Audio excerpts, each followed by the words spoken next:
What's up everyone, I'm the majestic yet skittish Cloaking Donkey, and today we are going to talk once more about Camelot Unchained and all of its wonderful and crazy systems. Once again, please do remember that this game is not even in beta yet, so many of the things that I'm telling you could very well change and might not end up quite the way City State Entertainment wants them to. So today let us talk about the progression, because let's face it, what would an MMORPG be without progression? Some of you might of course argue, fun, but let's not be that mean and let's see what this game has to offer for us.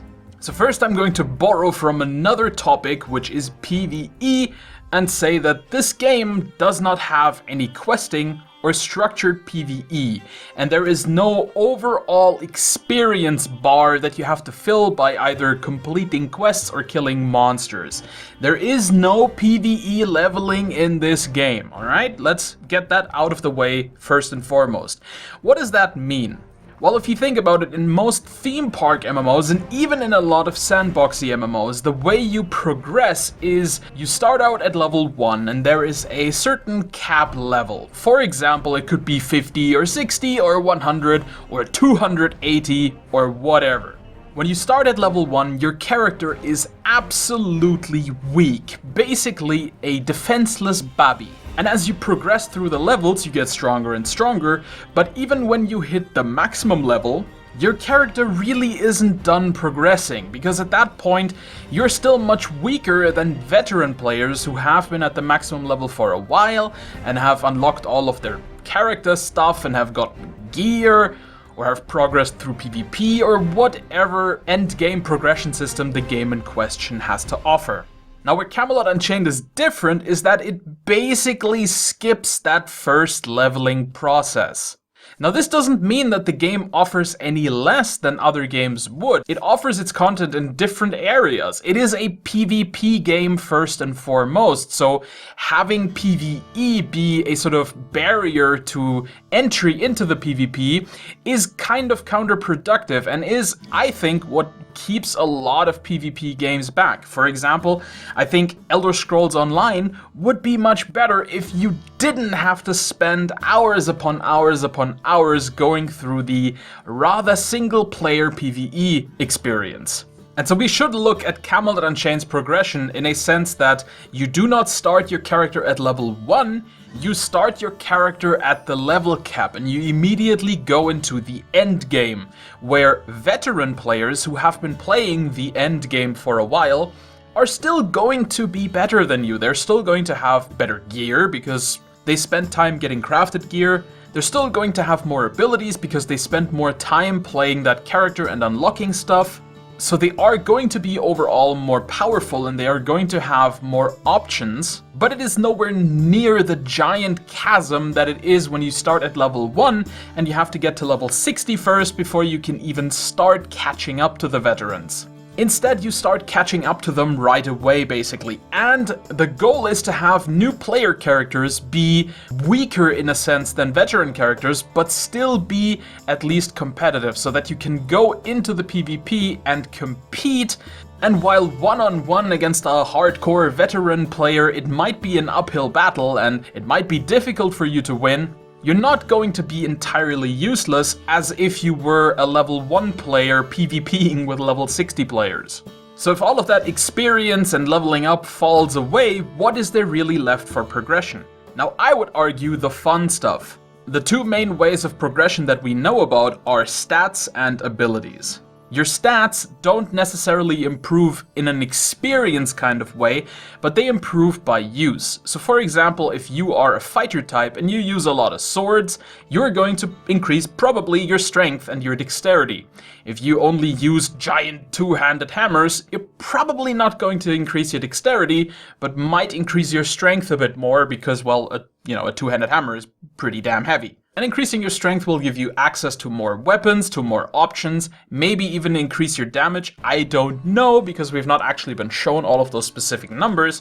We just know that all of these stats that your character has, and there are a lot of them, they are all going to increase with usage.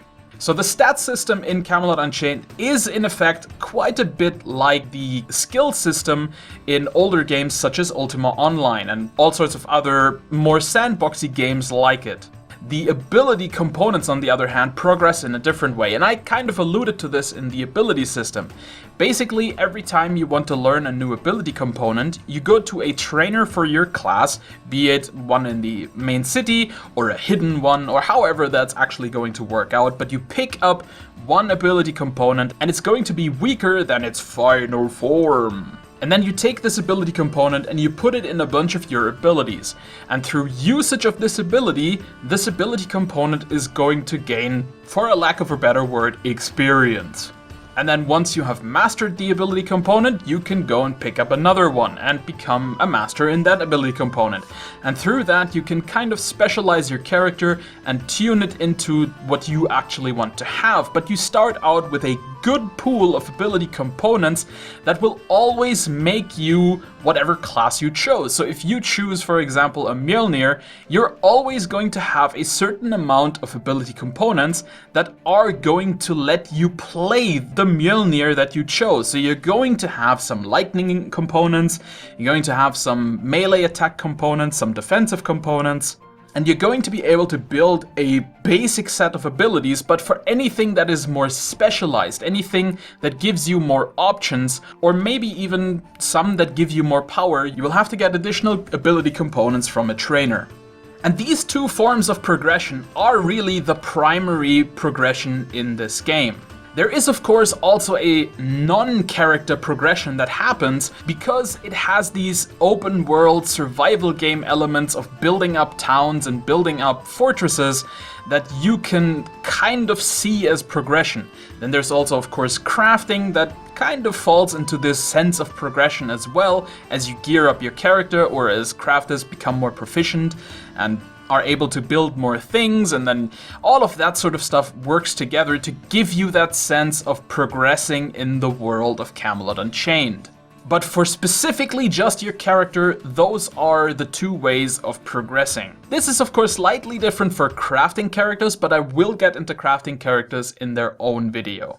Now lastly, there is one cool feature about progression in Camelot Unchained that I really want to hit on because I think this is what makes it really cool for me. And that is that if you do something that should improve your stats or that should increase the experience quotation marks for one of your ability components, you are not going to get that immediately. So let's say you have an ability component built into one of your abilities and you use this ability to decapitate an enemy. In any other game, you would just get a flat amount of experience or ability points or whatever it would be called. In Camelot Unchained, instead, you do not gain your progression immediately. Instead, progression is calculated for everybody once a day. So the first time you log in every day, you get a report of all of the stuff that you did the previous day. So all of the damage you caused, all of the kills you did, all of the deaths you suffered, all of the disruption you caused, and all of these things that helped you or your realm win fights or win the war. All of those things will be listed as they would be, for example, in the score screen for a shooter match. And through this screen, you will gain all of your bonuses from the previous day at once.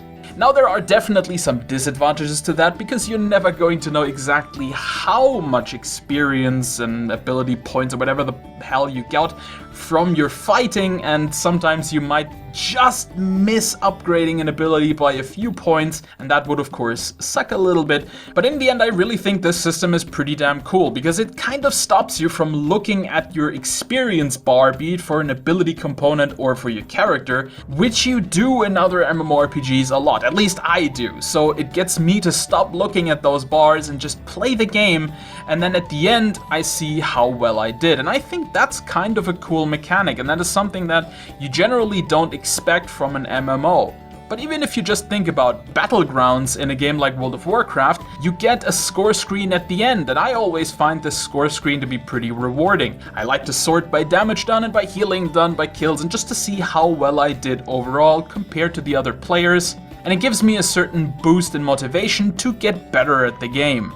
And since the game is overall a PvP game that focuses so heavily on the war between three realms, it absolutely makes sense to have this overall score screen for everyone and for everything you did. Alright guys, that is pretty much everything we know at this point about the progression. I think the progression in Camelot Unchained is one of its most exciting parts because I am sick to death of questing in MMOs, my reasonings for which you can see in this video if you're interested. And otherwise I will see you in the next episode of Camelot Unchained Examined, which will be the first episode about the crafting.